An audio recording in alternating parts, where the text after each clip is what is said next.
Welcome to the June 13th edition of the PFF Forecast. This is a great episode. We are going all in on coaching. We've got offensive, defensive, and head coaching rankings, all of which have been published this past week. We're going to talk through them all and talk about the first coach to be fired prop that is available in some books. We're going to talk about which ones that we would bet on. It's going to be a lot of fun. And of course, recommendations at the end of the podcast. You know that we do that every Sunday. We would not want to disappoint you on this one. So let's rock.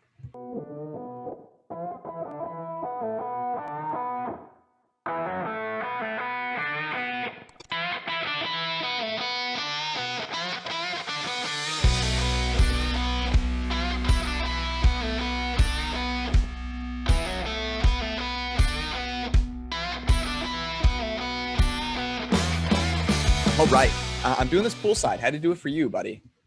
Had to show you California, just a little osmosis.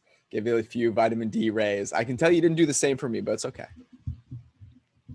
You always try to throw this California propaganda at me. Like I don't already appreciate the state of California. Like you're like preaching to the converted right now. Yeah. But at the same time, I'm just fresh off the pool. Okay. My parents have one in Minnesota. My parents are seeing my kids right now.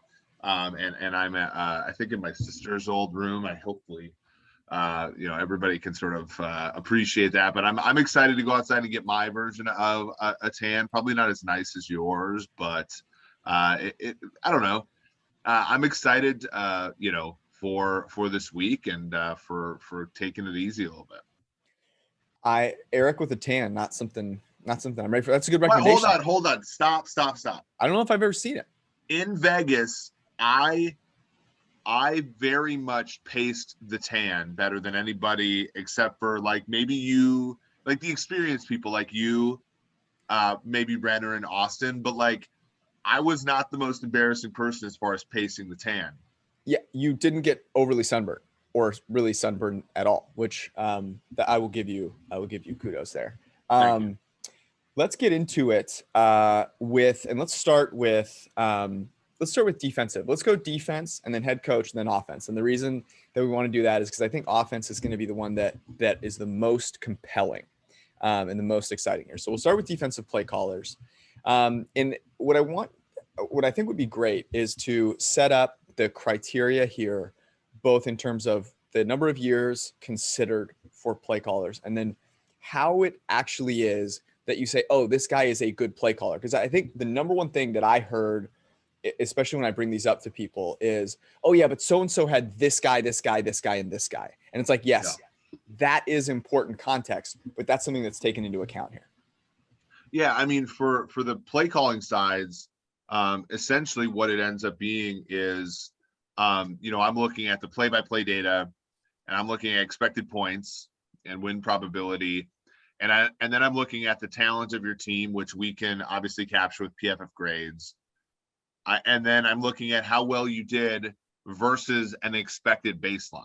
Now, there are other confounders for sure. And whether that be like weather, I do incorporate things like weather. I do incorporate things like whether you played in a dome, et cetera, et cetera. So the baseline is set by your circumstances and the players that you have. This will get us back to the Gruden, I think, idea once we get to offensive play callers, and then how you do over expectation there.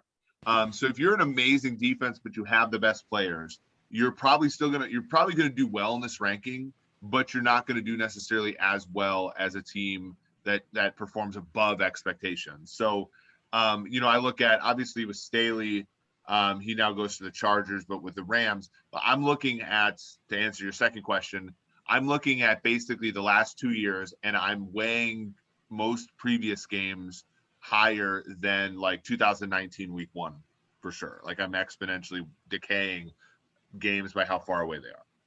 So when you look at a guy like Staley, obviously he has Donald, but Jalen Ramsey, but he's getting a lot out of like John Johnson, who's a late round pick, Jordan Fuller, who's a late round pick, Leonard Floyd, who has never really graded that well for us, but ended up with 55 pressure. Darius Williams, who was sort of a no one going into last year. Troy Hill, who's not like a guy with great pedigree. Like that's kind of what I'm looking for. And then, if you do that above and beyond, so like Wink Martingale for the Ravens is sort of second there. You think about that guy, right? You lose Earl Thomas before the season. You get some injuries, like Jimmy Williams, like you get Jimmy Smith. You get injuries. You get a linebacker core where Patrick Queen doesn't actually play well, but the defense doesn't bleed as a result. Like, to me, that's kind of like, again, characteristics of a good play caller is being able to sort of make more than the sum of the parts and to overcome bad players. Yeah. So to emphasize, and me, I like to build suspense. I was going to go reverse order 6 through 1. But you might as well talk about Brandon Staley right off the bat because he was number 1, and it underscores the point, which is you can have great players. It still is an 11-player defense. And you've seen teams such as the Rams. I think the Rams are the best example of this. They've had Aaron Donald for a while. They haven't been the best defense in the NFL for a while, right? Even with Wade Phillips, were they very good? Yes. Were they as good as they were last year? No. And by all accounts, especially if you listen to Brandon Staley, and I will point people back to when Chris Collinsworth had him on his podcast a few months ago. I'd go check it out. It's super impressive in terms of how he understands the game of football. And I think what's really cool about this, Eric, is so Brandon Staley is, he's a defensive guy. And we're going to talk about this with a couple other coaches who are also from the defensive side of the ball. But the ones that are successful, and Brandon Staley underscores this, play and scheme defense based on what they know about offense. Brandon Staley played quarterback, and his whole ethos is let's stop the pass. Let me come up with ways to stop the pass, and that's how they've been successful. So I think that makes a ton of sense. Let's just go through. So why don't I list them out here? Brandon Staley 1, Don Wink Martindale of the Ravens is 2, Keith Butler, the Steelers, who actually have the best expected points per play allowed over the last 2 seasons. Now, a lot of that is some turnover variance, obviously.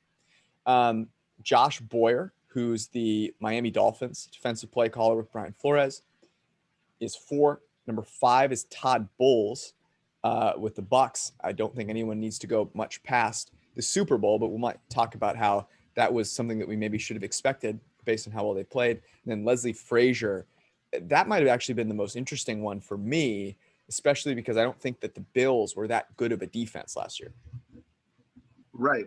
And like you go into last season, here were the names last year. Bowles is first, right? I thought that was a pretty good foreshadowing. Last season's Bucs were top 10 in EPA allowed and yards per play allowed, but gave up a lot of points because they had a lot of short fields because of James Winston. Bill Belichick, Leslie Frazier, Keith Butler were the 4 that I mentioned a season ago in the same article. Leslie Frazier is an interesting one. No player in the Bills front 7 had a top 20 contract at his position. Second and third corners were like the Josh Normans of the world, the Teron Johnsons of the guys that didn't have great pedigree. Like, I think if you look at the deck that the Bills have defensively, they have Tre'Davious White, they have an aging Jerry Hughes, they have some draft picks, obviously, but they got guys like Matt Milano playing linebacker, and it's and they do some cool stuff, I think, as far as they entice. And I'm going to get back to this when we talk about offensive play callers, because it's totally part of this. And it might be why there's a difference between the way I think and the way the numbers project these guys and public perception. But the Bills entice teams to run the football, and they're not that great at stopping the run. But you know what? You don't have if you entice people to run the ball just a little bit more, you're winning the game, or on the flip side, if you're an offensive coordinator like Kyle Shanahan and you run the ball more than you should, you could be great at it, but when you add up expected points or we add up efficiency, you don't get to play those 2 games separately. You have to play them in one, there's like a Simpsons paradox sort of thing going on there. So I think with the Bills, it's a combination of, they don't have a ton in the way of talent on defense. I think that their talent is a product in many ways of the coaching that they have. And they also, play the game in such a way that entices the other team to do suboptimal things. And I think Frazier and obviously McDermott, who's one of my top 5 coaches, top 6 coaches, it is a part of that as well. The Buffalo Bills over the last 2 seasons have ranked 8th in EPA per play allowed. There are only a couple, and I think Todd Bowles rightfully deserves to be there. I think it's really cool to see Brian Flores give the defensive play calling to someone else. I was reading an article where someone asked him, why aren't you calling, the defensive plays? And he's like, well, I'm the head coach. I've got so many, I'm not an offensive or defensive coach. I have to coach the whole team.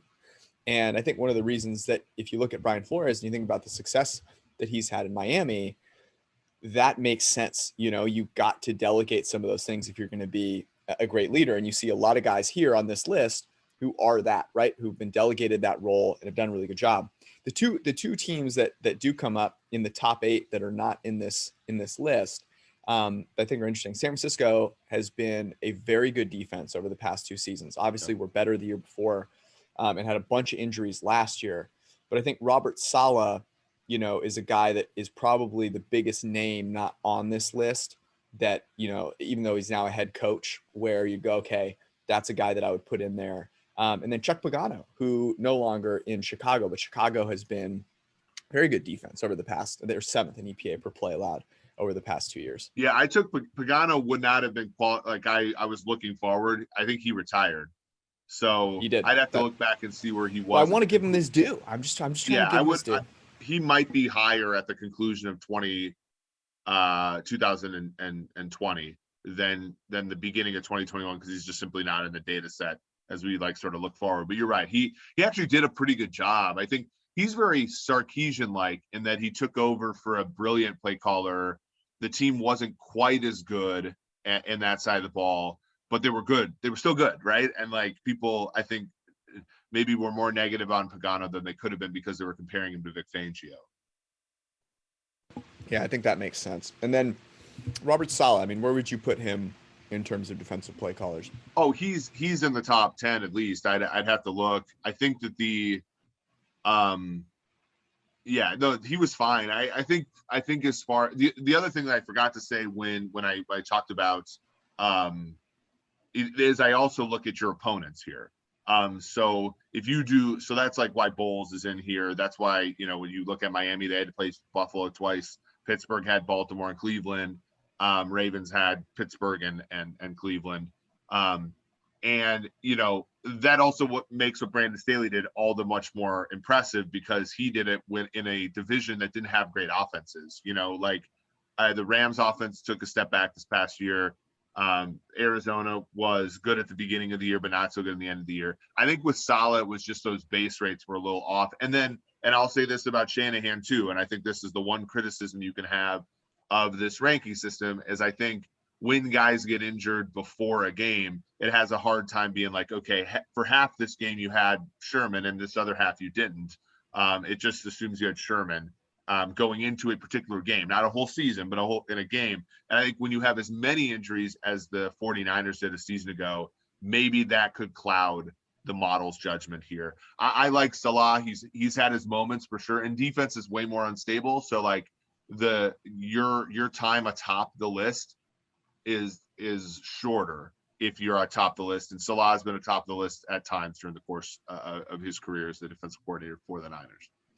Let's move to head coach. Criteria here, a little bit different. Talk about the criteria for a head coach. It's obviously more about decision making. And I think that's interesting, especially as we look at this list, because those things will come out in why certain coaches are where they are. Yeah, it's a couple of things. It's how well do you win games convincingly, because we know that 1-score games are pretty noisy.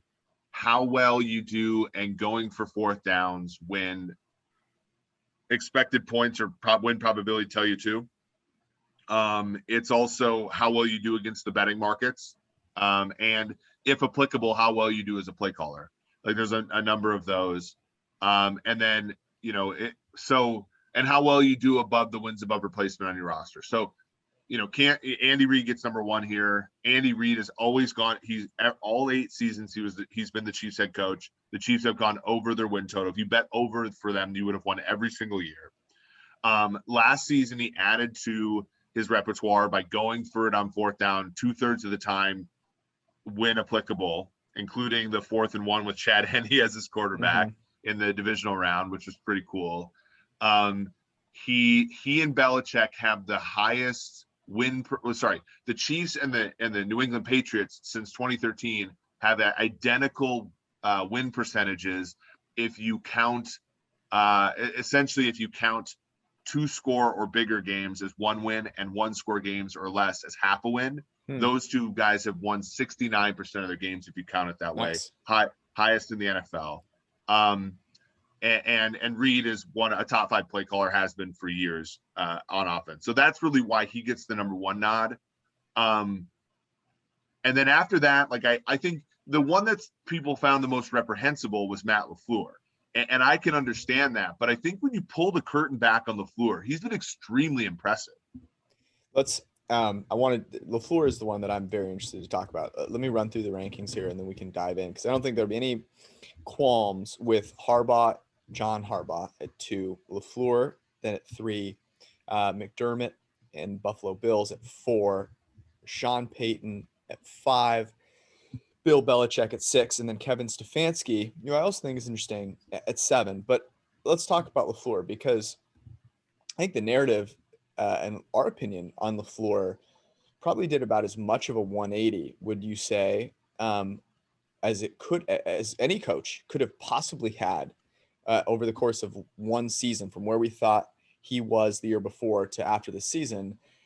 And I guess that means, a lot of that is giving him credit for a lot of how Aaron Rodgers played, because Rodgers was amazing. He was the highest graded quarterback last year.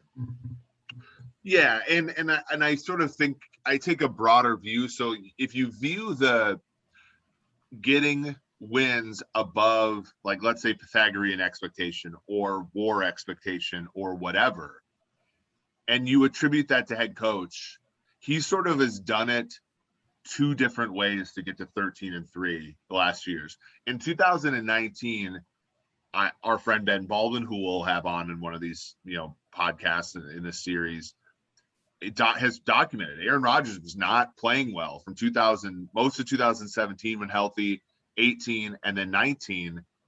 He was probably a league average, maybe a 60th percentile quarterback. And that team also didn't have, what we would characterize as a good number 2, number 3, number 4, number 5 receiver.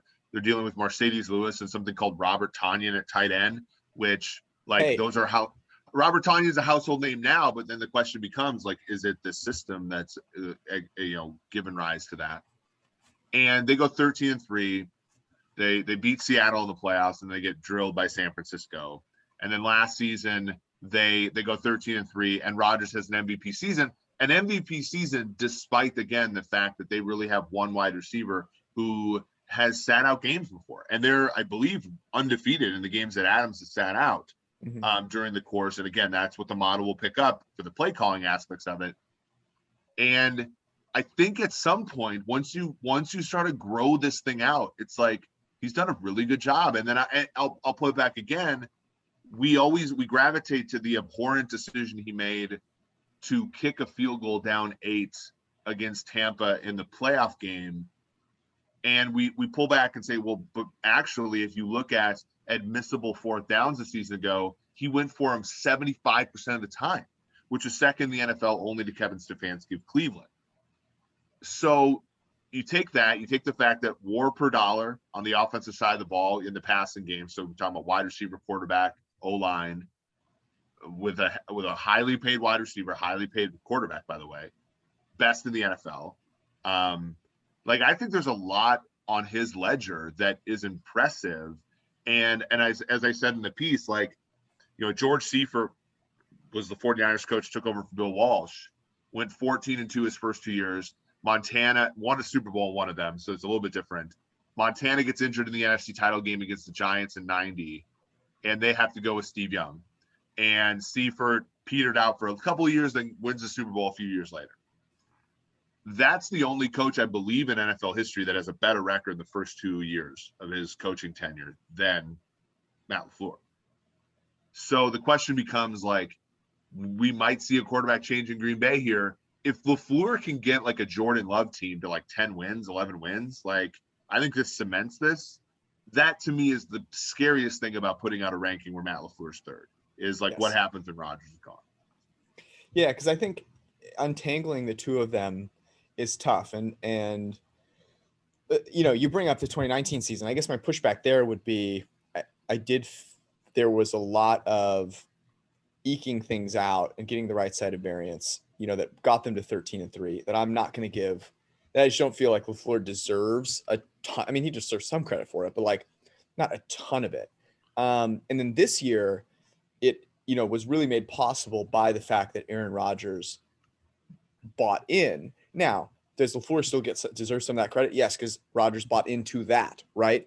But it is interesting to me when I look at an offense that has the highest graded quarterback, highest graded receiver, and highest graded left tackle, and go, okay, that's some pretty good weaponry to have. That's I think the pushback there. Whereas you look at, Kevin Stefanski is a good example. Nowhere near as good of a quarterback. He had a really good offensive line, sure. Did not have receivers anywhere near Devontae Adams, and what a team like that did, or even Kyle Shanahan, who has a way worse quarterback, set of quarterbacks, has had a myriad of injuries, and yet, got a team to the Super Bowl and has, continuously beat teams with just like random sets of players on the field. Yeah. Well, and there is like, I will say this, like the receiving grade for the Packers is 9th, in many ways, because, and we've talked about this, receiving is a weak link system that, we haven't quite figured, like that's something that I don't think we had the intuition about right away. Right. So like, I guess, but you're right. I mean, and there are some aspects like I don't want to, for the Shanahan thing, I think it's a lot easier to say that he's not a top 7 head coach than it is to say he's not a top 5 play caller. Would you agree? Yes. And the biggest thing when I look at this list and I think about, okay, who are the people that feel they've been snubbed? And Kyle Shanahan would still be the highest on anyone's board in terms of snubs here.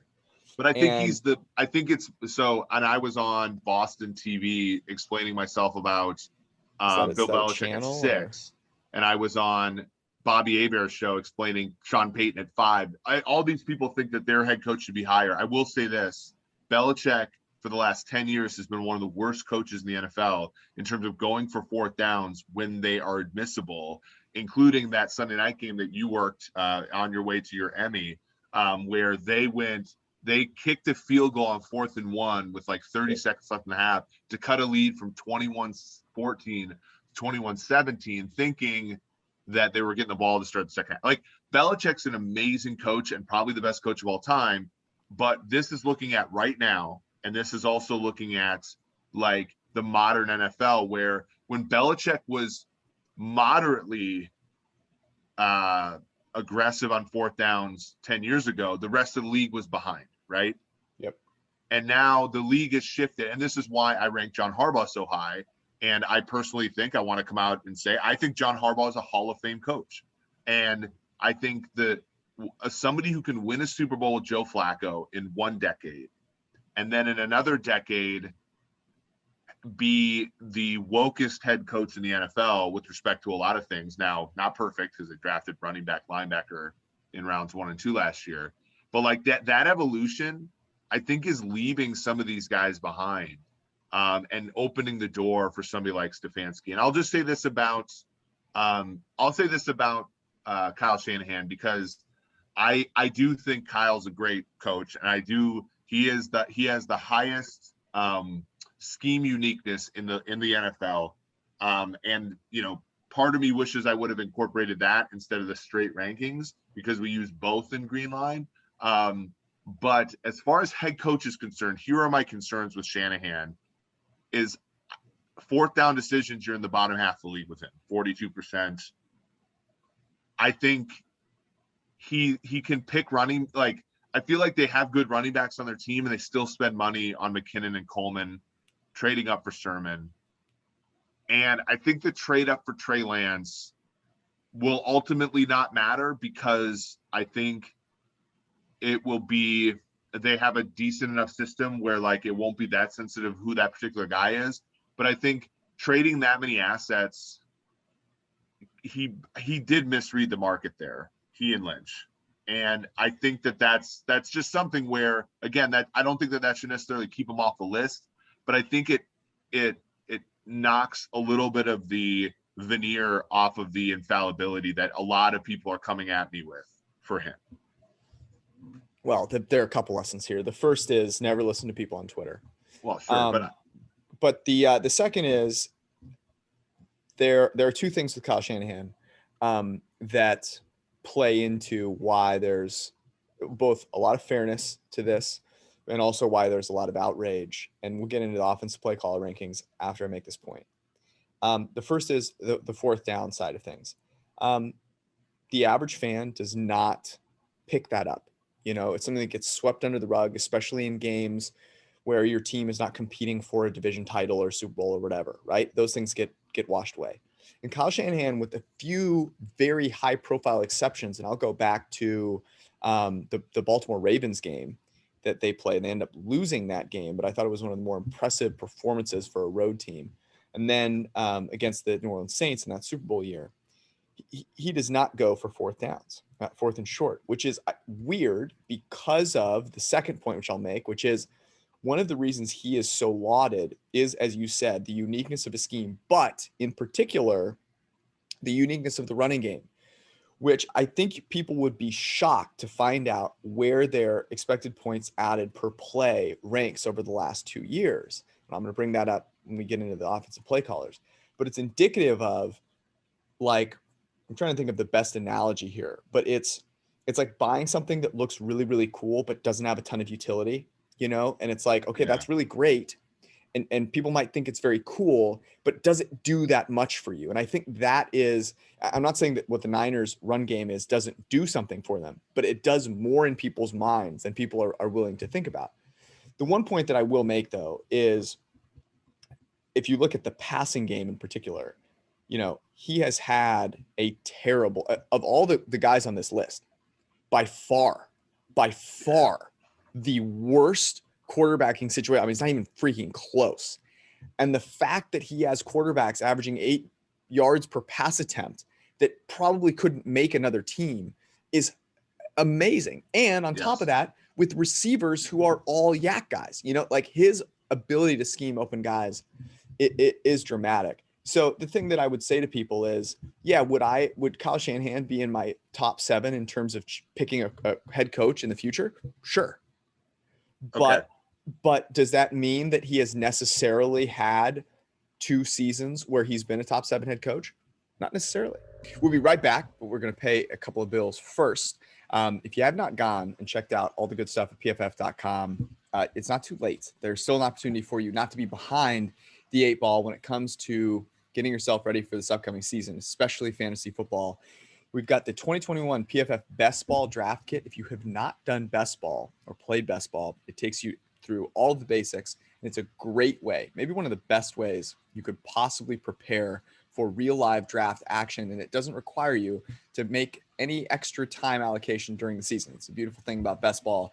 You draft once and you learn, and then you don't have to worry about that team going forward. That comes with the PFF Edge subscription, which is $40 for the whole freaking year. So go check that out. Also, go download the PFF Fantasy Football Podcast with Ian Hartitz. He is getting you a ton of great information as you get ready for fantasy football season. So go check out all that stuff wherever you get your podcasts or on pff.com. Also, Symbol, SIMBULL, the stock market for sports teams, allows you to trade, buy and trade sports teams with a stock. So basically you buy stock of a team and then you can see that price either rise or fall. You can trade it. You can buy more. And then you win money if they win games. You get paid a dividend. It's really cool. It's a lot of fun. You can buy them all kinds of different sports teams, from football to basketball to baseball. Use promo code PFF, deposit $10 at symbol, SIMBULL.app/PFF, and get a free PFF Edge annual subscription. That's normally $40. You get it for $10, and you get to go invest that $10 on Symbol. Go make it happen. And now back to the podcast. Let me transition and explain the Shanahan bit for the offensive play callers, and then we'll go over the ones that did make it, because I think this is going to uncover, and hopefully the people that are listening to this, with good faith, will understand where we're coming from, and also understand that where I'm coming from, which is I can understand why people believe Shanahan should be in this list. So that's where I come from, and I'll show. I think there are two things. If my model adjusted the baseline for run pass ratio, Shanahan would be on the list. So if you took two coordinators who ran the ball as much as Shanahan did, I think Shanahan gets more out of the run game and the pass game than you would expect and would enter into this. Also, if you adjusted for average depth of target, right, you would get this as well. You see what I'm saying? Like, if that was part of the baseline, then Shanahan does. So Shanahan's teams get yak like unbelievably, right? And for a guy that runs the ball as much as he does, they run the ball tremendously well usually. Not as you said, like, I think it's less. I think especially in the Super Bowl year, it's more big plays than it was like down for down efficiency. But nonetheless, it's pretty stuff. And it makes for fun, like film and all that kind of stuff.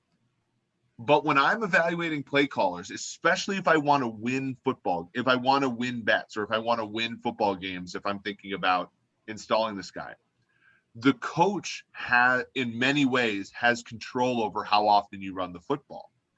And so if you run the football too much, to me, that's part of the play calling bit. That's also why Arthur Smith isn't in this list. Because in Tennessee, and now I'm more forgiving of Arthur Smith because I think the run pass ratio is often a reflection of the coach, which is one thing. And you also, in some ways, not always, because you are tethered to your quarterback, you have control over how deep the passes are. And so that's why when I leave those out of the baseline model, Shanahan's performance above expectation is positive for sure, but was not among the top 6 guys here. And that's the explanation I have for it. Here are a couple anecdotes. So for example, on scripted plays, so the first 15 plays of a game, Shanahan's run pass ratio is 49.2%, which is the lowest number in the NFC. Only New England was lower last season. And they ran the ball early downs in the first 15 plays was negative 0.13 EPA per rush, which was among the worst in football. And so when he does throw, those guys do a really good job of throwing the football. Like, or they do a great job yards per play wise.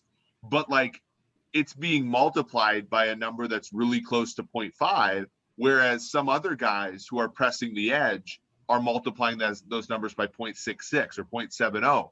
And to me, that's where, again, here are positives. He uses a lot of motion. That's a really good thing. The scheme uniqueness is high. And as you said, he gets a lot out of some bad quarterbacks. And to the point I said about Salah, the injuries were so ubiquitous. There's so many last year. Ubiquitous is the wrong word, but they were so immense last year that it might just have been an issue with his baseline. We couldn't properly capture the baseline because guys were leaving in and out of games so frequently. But that's the reason you go back and diagnose why his rating is high, but not as high as the guys that made the list. That's why. Those are all fantastic points. By the way, yards after the catch per completion. This list is hilarious over the last 2 seasons. San Francisco 49ers are first at 6.5 yards after the catch per reception. The next closest team is Kansas City at 6, which should not surprise anyone. But the gap between the Niners and Kansas City is the same as the gap between Kansas City and the 10th team on the list, the Carolina Panthers at 5.5. What he gets out of that passing game is remarkable. And I will say this. If he gets a quarterback or a quarterback room that can do better than 22nd in passing grade, and that's what they were over the last 2 seasons. For example, if you give him Aaron Rodgers, Kyle Shanahan's first on this list. I'm sorry. Like that, I think it's fair to have him off this list, but it's also fair to say if you gave him a legit quarterback, then he would be on this list and he'd probably be number one with a bullet, because you just cannot have faith. And I'm not sure this is something that you don't want to downgrade him for, but it's worth saying, which is I can understand why you wouldn't have a ton of faith in throwing the ball 40 times a game with Nick Mullins, Jimmy G without ankles, and Mr. Beathard, So Yep. I think that's the lens to look at it through. The Niners have had the 17th expected points added per play over the last 2 seasons. That's not great, And so, yes, does this account for players that are playing in the games? Absolutely. And being 22nd in passing grade is really bad. But the Colts were 21st, and the Colts had, I want to say, the 10th best EPA per play. So, it is possible to do. Let's look at the offensive play call list, though, because it bears actually talking about the guys that made the list. And here they are in order. Matt LeFleur is number 1. Brian Daboll, number 2. Excuse me there. Andy Reid, number 3. Jon Gruden, a surprise, is number 4. Joe Brady at 5, and then Byron Leftwich at 6. We talked about LeFleur a good bit. Who is more surprising to you to see on this list? I don't think Daboll or Reid are, but between Gruden, Brady, and Leftwich. Well, Brady was high on the list. In fact, last season for much of the year, I think he fell off. The biggest, I think, the thing about Brady that you could say is they're 12th in yards per.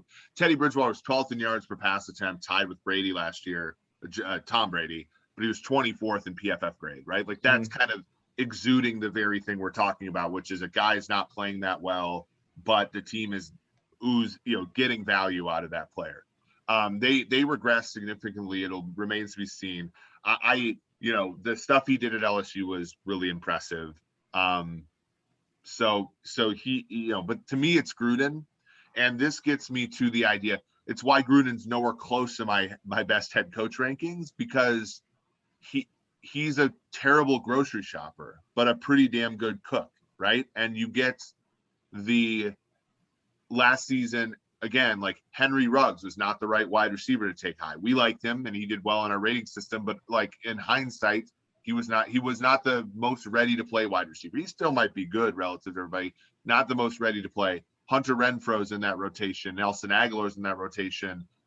Brian Edwards, Tyrell Williams got injured. You're not dealing with anybody particularly good at the wide receiver. And Darren Waller's a guy who emerged underneath Jon Gruden, right? Like, and Derek Carr is a good but not great quarterback. Offensive line was good, but kind of still like not as good as it was during the 2016 season.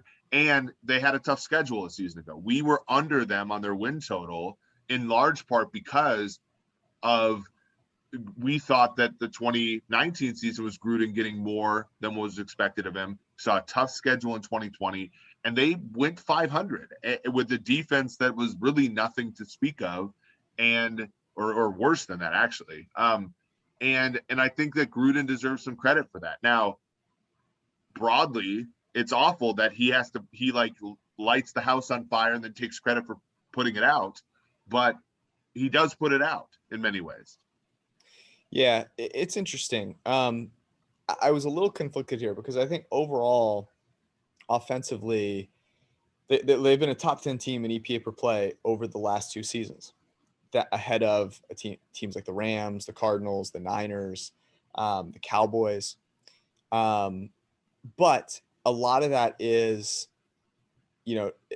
third down. So first and second down, they're actually 19th in EPA per play. And a lot of that is, they like to run the football and whatnot. So, I'm a little conflicted there because I do feel that he gets an undue kind of rap for, the product on the field, even though he's doing a really decent job with the players that he's got. I do agree. That was the one that surprised me the most. The second one, though, was Byron Leftwich. And we talked about this a little bit with Charles McDonald. If you haven't listened to that podcast, it was on Wednesday and it was really, really good. Highly recommend. Charles is fantastic. But the reason Leftwich surprised me, and I'll just bring this point up again because it's an interesting conversation. The Bucks did not look great, through the bye or up to into the bye, and coming out of the bye, they lit the house on fire, and a lot of that, in my mind, and especially looking at what they started doing from a play calling and a standpoint, was getting back to things that Brady was good at. More play action, more throwing on early downs, all those things. And so giving Leftwich kind of that credit to me, it's tough because I really think it was Brady. And I brought up the Adam Gase comparison. I in no way, shape, or form think that he's Adam Gase, but it is reminiscent of young coach playing with Hall of Fame quarterback, great offense. And we're going to give all the credit to that play caller. He also has Arians who wants to run the football a lot, and that makes it challenging. But he's also got Tom freaking Brady playing at maybe the best football he's played in his entire career. And he has the deepest receiving core on planet Earth with, just talent everywhere and a really good offensive line. So that one is interesting to me. I need to see more of Leftwich. I understand mathematically, obviously, why Leftwich is in there over Shanny. I think it's important to realize, if you're picking a play caller going forward, look, personally, I'm going to take Kyle Shanahan over Byron Leftwich. I'm going to take him over Jon Gruden. I'm going to take him over Joe Brady. That's not a hard decision for me, but it also makes sense why they could have ranked ahead of him, over the past 2 seasons. Yeah, I think the interesting thing with Leftwich is a lot of these things we're saying in hindsight, and they weren't necessarily apparent at the time, like Tyler Johnson, Scotty Miller, Cameron Braid. I mean, Braid has had a decent career, but like all those guys ended up being useful. And now it seems like straightforward why they would have been, but maybe not at the time. They did deal with a lot of injuries last season, 2 wide receivers. But those guys are the 4th, 5th, and 6th receivers on the team. But they're guys who made plays, right? Like you're giving Leftwich the credit for that? I'm saying, like, if you're thinking about getting value per dollar, they were second in the NFL in the passing game and doing that. And that means both getting better than market rate out of the guys you're paying a lot, but also getting something out of guys you're not paying a lot to. Yeah. And that very much, I think, is not, I mean, it's always going to be hard to untangle coaches. Like, remember when we had Randy Fichtner so high at times, and it was like, everybody's like, oh, well, it's Big Ben who's really steering the ship here. Like, it's always going to be difficult to untangle the great quarterbacks because they're very much like part of the play calling process. So that's the hard part. Whereas with Shanahan, that like Nick Mullins isn't calling the plays, so there's that's I think a healthy criticism, but I do think whatever was working between Leftwich and Brady, like, was very impressive last season. And maybe, which in my Leftwich opinion deserves a little bit of praise. Plus that team was the top 10 offense in yards per play and stuff like that with Jameis the season before. Yeah, and I mean, the tough thing there is, again, you've got a guy who's fearless throwing the ball downfield, and so like yards per play, is right. going to be skewed a little bit. I'll also mention, look, you mentioned WAR per dollar. Yes, Chris Godwin's still on his rookie deal. You get Antonio Brown for free. You get Tom Brady, who's playing as good as any quarterback on the planet, but not getting paid at that rate. You have a rookie right tackle come in and play really well. And I'm just going to give Brady more credit than Leftwich. I just am. And Leftwich certainly has the opportunity to earn that out, over the course of time. But when I see Leftwich on this list, I'm really seeing Tom Brady. And that's not me wanting to throw shade at Byron Leftwich at all. But like, who would you trust more? The offensive coordinator who's just finally becoming an offensive coordinator, or the greatest quarterback of all time who's heading into year 23? It's like, I just think that's where I'm going to lean. Let's do first head coach to be fired, because our buddy, Mike McCarthy, is the favorite to be the first head coach fired. You can't find this at all books. I think of all futures bets this year, there is not a worse bet. There is not a worse. You could put your money into the shittiest shit coin of all time, and there is not a worse bet than betting Mike McCarthy to be the first head coach fired. Yeah, I think that's fair. Like, I would rather put my money on Houston to win the AFC South than to put it on McCarthy to be the first head coach fired. Yeah, I mean, look, they should have a good offense. Jerry Jones, I mean, I just don't get the vibe that Jerry Jones is going to fire someone mid-year. That's just not going to happen. There's a lot of coaches that should be on the hot seat. So let me go through the odds here and tell me, react to them. So 7-1 is Mike McCarthy, Vic Fangio 8-1, Matt Nagy 9-1, Jon Gruden 10-1, Mike Zimmer 11-1, Cliff Kingsbury and Zach Taylor both 12-1, David Culley and Matt Rule along with Mike Vrabel are 16-1.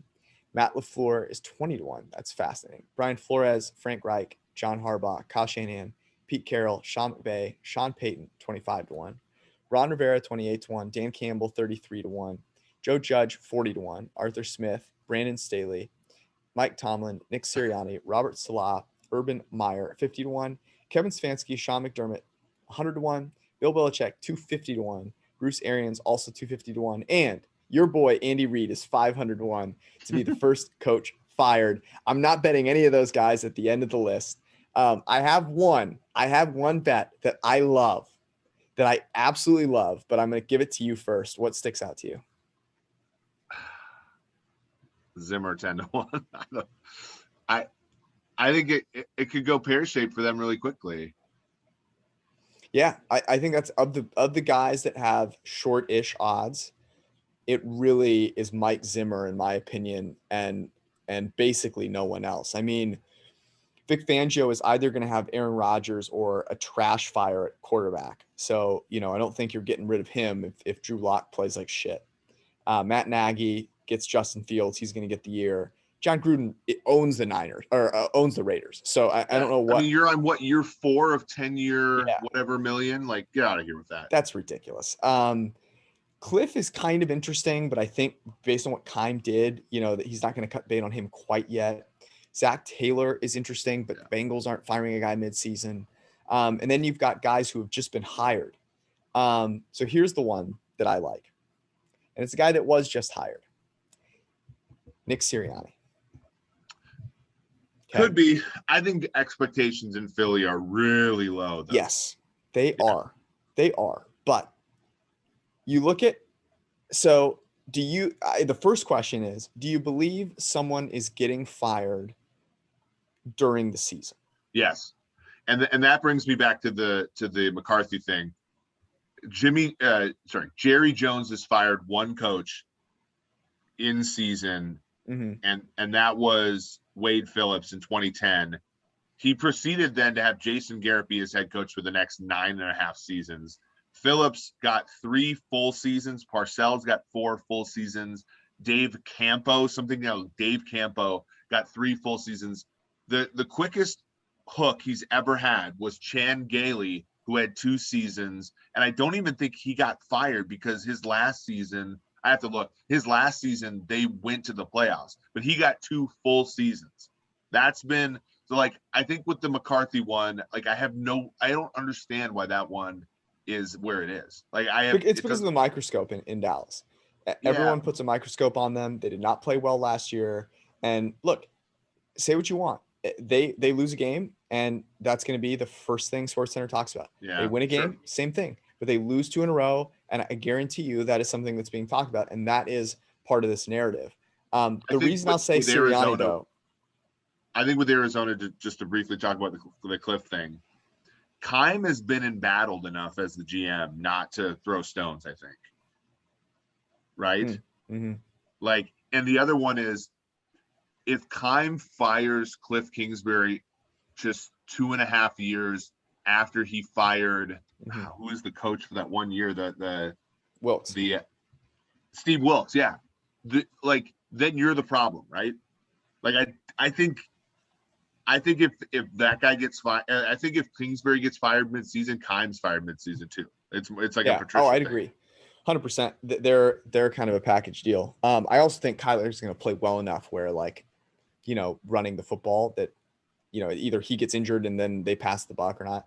My thing with Sirianni is that I think there's a point where if you just have a level of like, it's a trash fire and I don't know how to put it out, like that could provoke, something like that. And the Eagles may look at it this way and go, what do we have to lose?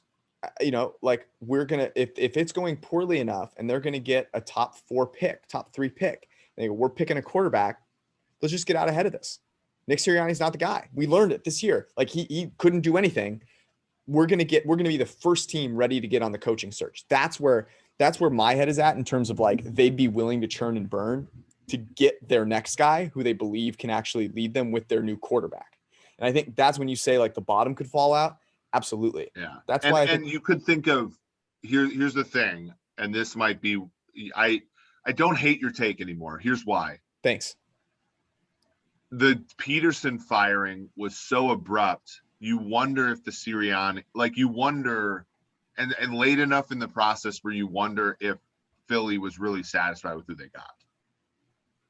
You sure? Agree. Like, you know what I mean? Like, yeah. I wonder if he's not a de facto interim head coach right now. You see what I'm saying? Like, I think. Agree. Okay, so you're okay. I'm back on your side. It's 50-1.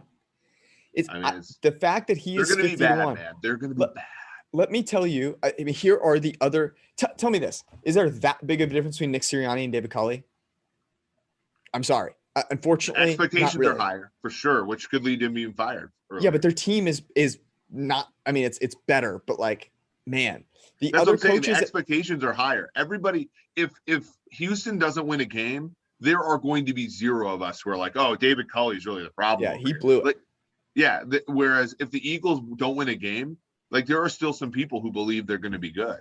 I mean, it's absurd to put him in the same group as Arthur Smith, Brandon Staley, Mike Tomlin, Robert Salah, and Urban Meyer from a betting standpoint. I'm sorry. Yep. It's absurd. Any others before we get out of here that you want to call attention to or that you bet on? Dan Campbell. Yeah, you have to be careful about language. Because like for some of those guys, like, if you're going to go for the huge long shots like Reid or Belichick or something like that, you have to be careful because if it says fired or it's simply relieved of duties, like I could see a situation like these are the tail risk events, but like if you, let's say you bet Belichick at 250-1, I think, right? Mm-hmm. And he simply retires midseason, and we've seen that happen before. You might not win the bet. So just make sure, like if it is a purely is fired in the middle of the season situation, do not bet those long shots because you will not win and your book will not pay it out if you do it. That is a good call. We're going to get to recommendations here. I will allow you to go first. I don't know why I said allow. You go first. This is your segment. Recommendations. We do this now every single Sunday. And when we have guests on Wednesday, they give us a recommendation. I will just let you know the recommendation coming this Wednesday is very good. But the ones that we've had in the past have also been very good. So you should go check them out. We're going to give you a recommendation each. I am giving you a recommendation so that you can hate me more. And Eric is giving you a recommendation so that you in general can learn more and be a better human. So Eric, go ahead. Actually, this one's different because this past week has been, I would say, admittingly rough. We've had a decent amount of like, I've hit some snags on the research side, so which I eventually overcame, which is great. No one cares. So I actually have been watching movies as opposed to reading the books. And this is a movie with the actor who I have a lot of respect for. And this is not one of his like marquee films, but I think he's like actually really freaking good in it. And it's Delivery Man, which is from 2013. I believe it is on either Netflix or Amazon Prime. I can't remember where I watched it. It is about, and it has Colby Smulders, who was Robin from How I Met Your Mother, and it has Chris Pratt, who was Scott Hatterberg in Moneyball, among other things. Mm-hmm. And Vince Vaughn plays a character who, because he got into gambling debts, sold sperm for a sequence of years that ended up netting him like hundreds of thousands of children around like this metro area. And the movie is about how he deals with that. That sounds like a great movie. I'm not, I don't watch a ton of movies. I might put that one on the list though, and give it a check. That sounds like an incredible career choice though. Sperm donor. Yeah. Yeah. It sort like of reminds, I don't know the if you ever pathway watched by which you get to that, career is have you ever seen the pilot for Big Bang Theory? No. So they're in like this high IQ sperm donation center. And that's like literally the first like scene of the entire series. Wow. And Sheldon goes up to the front counter and asks how he's supposed to do this. And the woman at the front desk, it's probably one of the funniest scenes in the whole show. She goes, "If you have to ask, should you even be here?" That's good. That's great. Oh man. Yeah. I won't be my career choice at any point in my life. Okay. My recommendation is very simple. It's a very simple one. Because I found myself in this situation this past week. I'm traveling, and you want to bring, things that you, that are part of your routine. Some things are harder to replicate on the road, right? So I've actually got a little 2-pack here for you. The first is an AeroPress coffee maker. It's very, very simple to use. If you just buy ground coffee, you can use it with this. You can bring your own ground coffee. But if you're in a spot where you don't know if you're going to have a coffee maker or you don't know what kind of coffee you're going to have, this thing takes up no space in your luggage, and it isn't quite going to make you like coffee house espresso, but you can get really damn close. And I take it with me when I travel. I take a little handheld grinder as well, and it's piece of cake. I can make coffee wherever I am. The second is flushable wipes. I've done this rant in many places before. I don't know if I've ever done it on a podcast. If you use toilet paper, it's 2021. I don't know what is going on. But I would recommend you get with the program. Flushable wipes are the way to go. And you can travel with them as well. So it is something that I highly recommend that you should get into your daily routine. Those are my recommendations, people. If you can't find more hateable recommendations than that, I don't know. I don't know where you are. There's goes from being an asshole to helping an asshole sort of joke here, but I'm not going to make it. I don't know what world you're in if you're not using wipes. Here's the way that I would this is the analogy that I use. If you eat something sticky or say ribs or something like barbecue with your hands or wings, you don't just take a dry paper towel, wipe your hands, and walk away for the rest of the day. You don't. You either use a wet wipe. You don't. That's good. You either use a wet wipe or you go wash your hands with water and soap. So I don't know. I don't know if shit's different, but that's just my take. Anyways, that was our show. We'll be back on Wednesday with Darius Butler. Thank you guys for hanging out. We love you all. Peace out.